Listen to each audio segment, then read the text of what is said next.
Sister కొంచెం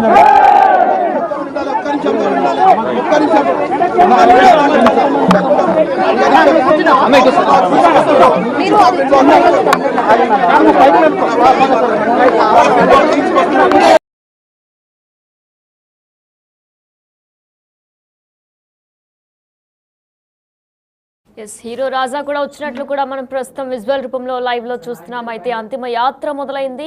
ఇక అంతిమ యాత్ర మొత్తం కూడా ముగిసిన తర్వాత మరి కాసేపట్లోనే ఖననం కూడా చేయబోతున్నట్లు కూడా తెలుస్తుంది. ఇక ఈ యాత్రకి ఇప్పటికే హీరో రాజా కూడా వచ్చారు. ఇటు సెయింట్ జోస్ సెమెంటరీ చర్చ్ లో కూడా జరగబోతున్నట్లు కూడా తెలుస్తుంది.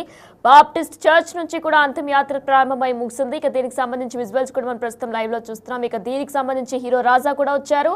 ఇక క్రైస్తవ నేతలందరూ కూడా ప్రార్థనలు చేసి ఆత్మకు శాంతి కలగాలంటూ కూడా చెప్పుకొచ్చారు. వారెంతో నినాదాలు కూడా చేసుకుంటూ వచ్చారు. అంతిమ యాత్ర మొత్తం కూడా వి వాంట్ జస్టిస్ అనే నినాదాలతో కూడా అంతిమ యాత్రని ప్రారంభించారు. ఇక అంతిమ యాత్ర ముగియడంతో ఇక చివరి గమ్యస్థానానికి తీసుకొచ్చారు ప్రవీణ్ పగడాలని. మరి కాసేపట్లోనే ఆయన ఖననం కూడా ప్రారంభించబోతున్నట్లు తెలుస్తుంది. ఇక ఖననానికి ఇప్పటికే హీరో రాజా కూడా వచ్చినట్లు తెలుస్తుంది. ఇక చివరి చూపు కోసం ఇటు బ్రదర్ అనిల్ కుమార్ కూడా వచ్చారు. ఇందాకట్లు కూడా మనం విజువల్ రూపంలో చూసుకున్నట్లయితే ఇక కే పాల్ కూడా నిన్న మాట్లాడారు ప్రవీణ్ పగడాల గురించి.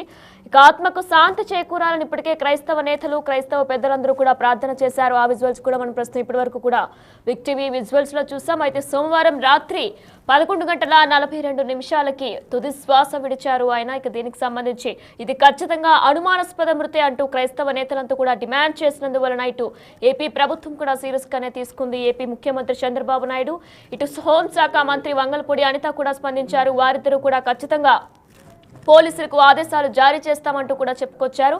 ఇక దానికి సంబంధించి ఇప్పటికే ఎస్పీ కూడా బదులిచ్చారు. ఒక ఎక్స్ప్లెనేషన్ వీడియో కూడా ఆయన ప్లే చేశారు. ఏదైతే సీసీటీవీ రికార్డింగ్ లో ఫుటేజ్ ఉందో ఆ వీడియోను కూడా ఆయన ఎక్స్ప్లెయిన్ చేసే ప్రయత్నం చేశారు మీడియా ముఖంగా. నిన్న కూడా మనం దాన్ని బిగ్ టీవీ ఎక్స్క్లూజివ్ గా చూస్తూ కూడా వచ్చాం. అయితే దాంట్లో ఒక red colour car pastor Praveen Pagadala bike ని హిట్ కొట్టినట్లు కూడా తెలుస్తుంది. దీంతో డాష్ ఇచ్చి వెళ్ళిపోయిన వెంటనే కూడా ఆయన బండి 10 అడుగుల లోతులో గామన్ బ్రిడ్జ్ దగ్గర కొంతమేరు సమీపంలోని గామన్ బ్రిడ్జ్ దగ్గర పడిపోయింది. అక్కడి నుంచి కూడా హెల్మెట్ పెట్టుకున్న ఆయనకి తలకెందుకు గాయాలు కలిగాయి, అలానే పెదవు ఎందుకు కట్ అయింది, చెక్క ముక్క ఎందుకుంది, ఇటువంటి అనేక ప్రశ్నలు క్రైస్తవ నేతలు క్రైస్తవ సోదరులందరూ కూడా ప్రశ్నలు లేవనెత్తుతూ వచ్చారు. అయితే దీనికి ఖచ్చితంగా బదులు చెప్తాం, ఇన్వెస్టిగేషన్ చేస్తాం, దీనికంటే ఒక స్పెషల్ టీమ్ ని కూడా ఏర్పాటు చేశామంటూ కూడా పోలీసులు బదులిచ్చారు. దీన్ని ఆంధ్రప్రదేశ్ ప్రభుత్వం కూడా సీరియస్ గానే తీసుకున్నట్లు తెలుస్తుంది. ఇక మరి కాసేపట్లోనే ఆయన ఖననం కూడా జరగబోతున్నట్లు తెలుస్తుంది.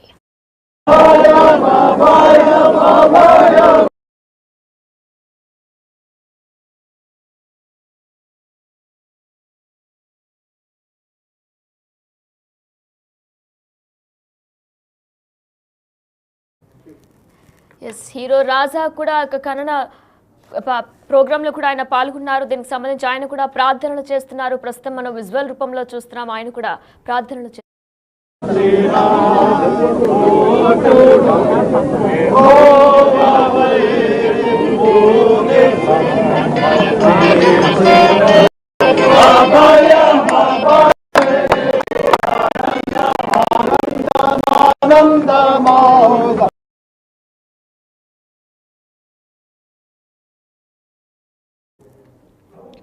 మరి కాసేపట్లోనే ఖననం కూడా ప్రారంభం కాబోతుంది. ఇప్పటికే హీరో రాజా కూడా అక్కడికి చేరుకున్నారు. ప్రార్థన మొత్తం కూడా వారంతా క్రైస్తవ నేతలు క్రైస్తవ పెద్దలు కూడా ప్రారంభించారు.